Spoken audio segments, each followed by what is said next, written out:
Assalamualaikum warahmatullahi wabarakatuh. Kami dari kelompok 5B D3 Teknik Sipil 2020 ingin mempresentasikan video YouTube yang sudah kami cari tentang kesehatan dan keselamatan kerja. Di sini kami yang beranggotakan saya Reza Fadilah dengan NIM 150 652 0039. Saya Farid Razan Namadi dengan nomor NIM 15065 20021. Saya Sherina Anggreni dengan NIM 150 65 226.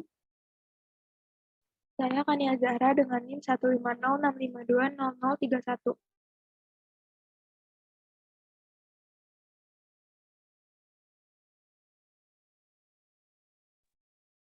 Oke, jadi sebelum ke pembahasan, di sini saya akan menjelaskan tentang apa itu K3. Nah, jadi K3 adalah bidang yang terkait dengan kesehatan, keselamatan, dan kesejahteraan manusia yang bekerja di sebuah institusi maupun lokasi proyek. Nah, tujuan K3 sendiri itu untuk memelihara kesehatan dan keselamatan di lingkungan kerja.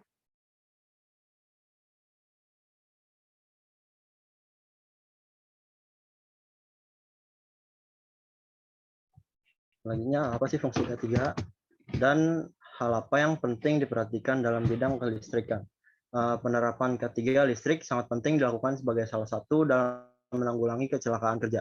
Dalam bidang kelistrikan, ada beberapa hal yang sangat penting yang harus diperhatikan, seperti kebakaran yang terjadi akibat arus listrik, lalu kesengatan listrik, lalu penggunaan alat-alat kelistrikan yang tidak sesuai dengan standar yang berlaku. Lalu tujuan K3 pada umumnya yaitu K3 listrik dimaksudkan untuk melindungi keselamatan dan kesehatan kerja serta orang-orang lain yang terlibat di lingkungan kerja yang berpotensi terkena dampak bahaya kelistrikan.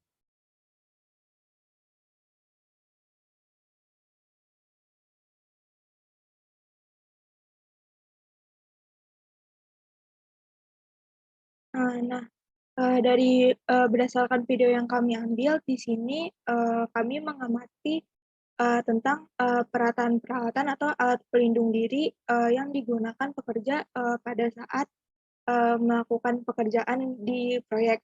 Nah, alat pelindung diri pertama itu di sini ada helm. Nah, helm proyek ini bisa melindungi pekerja dari jatuhnya reruntuhan.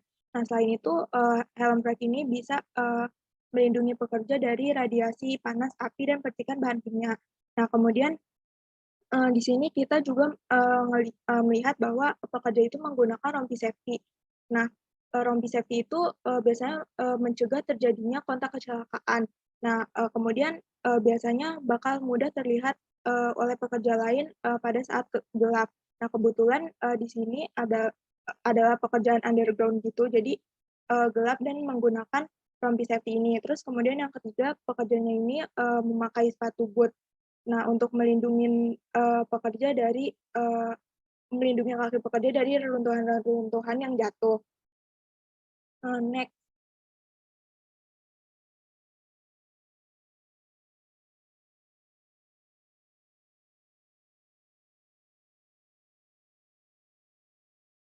Nah, kemudian di sini pada lingkungannya sendiri di sini terdapat safety line. Nah, biasanya safety line ini berfungsi untuk melindungi lokasi proyeknya biar nggak dilintasin oleh sembarang orang. Nah, biasanya kalau misalnya di proyek ini safety line-nya itu berwarna hitam kuning seperti yang ada di gambar sini. Nah, kemudian di sini juga ada simbol dilarang merokok. Next.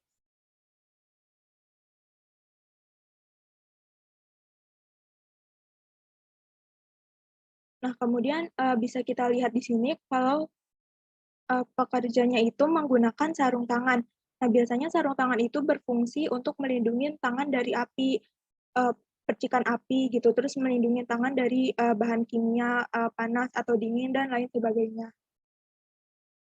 Nah, next.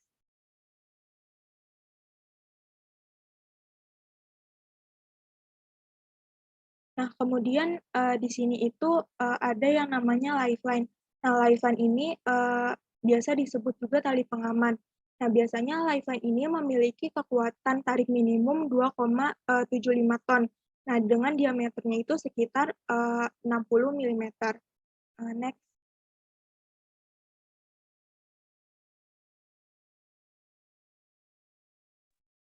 Selanjutnya di sini pekerja sudah menggunakan safety di bagian muka, yaitu face shield untuk melindungi muka dari berbagai percikan listrik.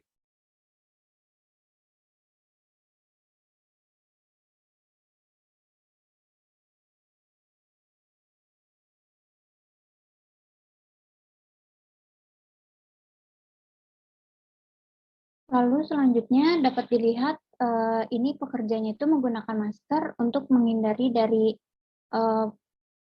polusi udara atau udara-udara yang tidak yang dapat merusak paru-paru atau menghalangi kesehatannya. Lalu selanjutnya,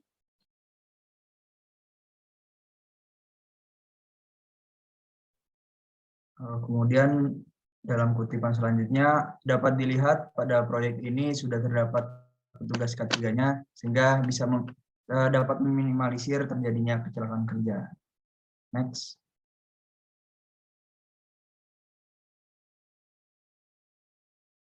Nah, untuk potensi bahayanya dalam proyek ini dapat digolongkan ke dalam potensi bahaya tinggi karena pekerjaan ini bersifat berbahaya karena dilakukan di bawah tanah karena tersebut pekerjaan PLTA terdapat banyak alat berat dan juga terdapat banyak aliran listrik. Next. Nah, di dalam proyek ini juga terdapat banyak potensi bahaya, yaitu para pekerja dapat terpeleset bahkan jatuh dari ketinggian. Nah, karena para pekerja tidak menggunakan tali atau sabuk pengaman, terlihat seperti di gambar. Next.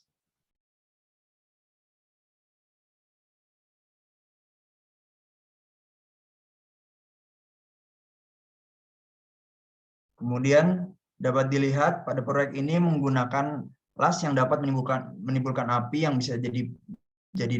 bisa dapat menyebabkan kebakaran ataupun ledakan apabila terkena bahan yang rawan terbakar atau rawan meledak. Next ke videonya.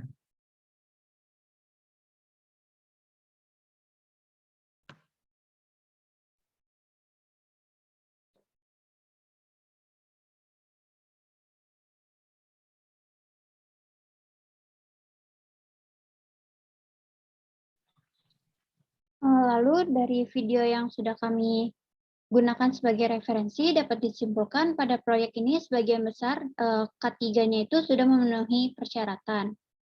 Dapat diamati sebelumnya dari video ini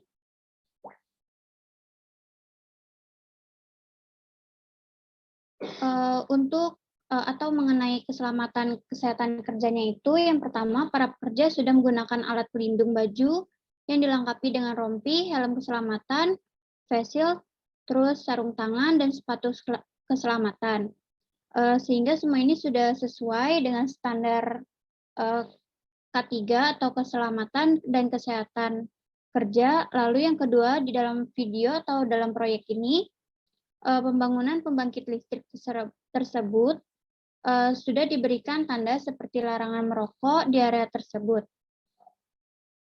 Lalu, akan tetapi hanya saja karena pencahayaan yang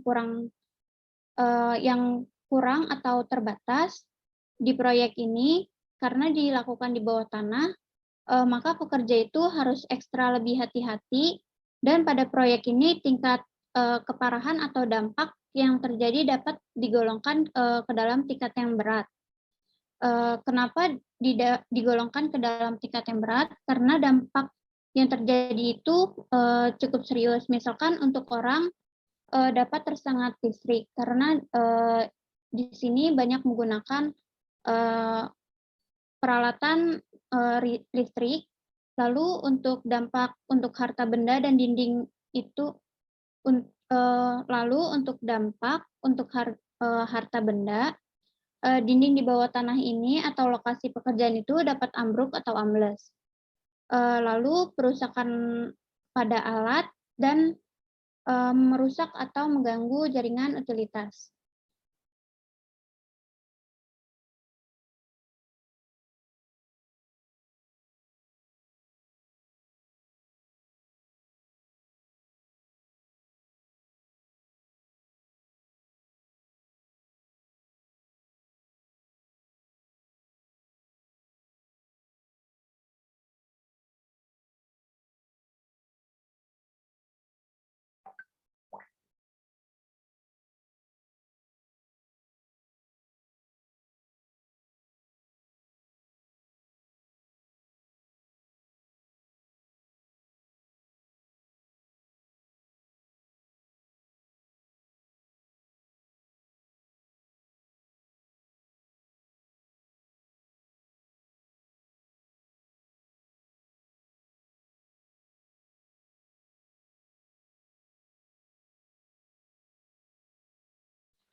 Sekian presentasi dari kelompok kami. Mohon maaf bila ada kesalahan kata. Wassalamualaikum warahmatullahi wabarakatuh.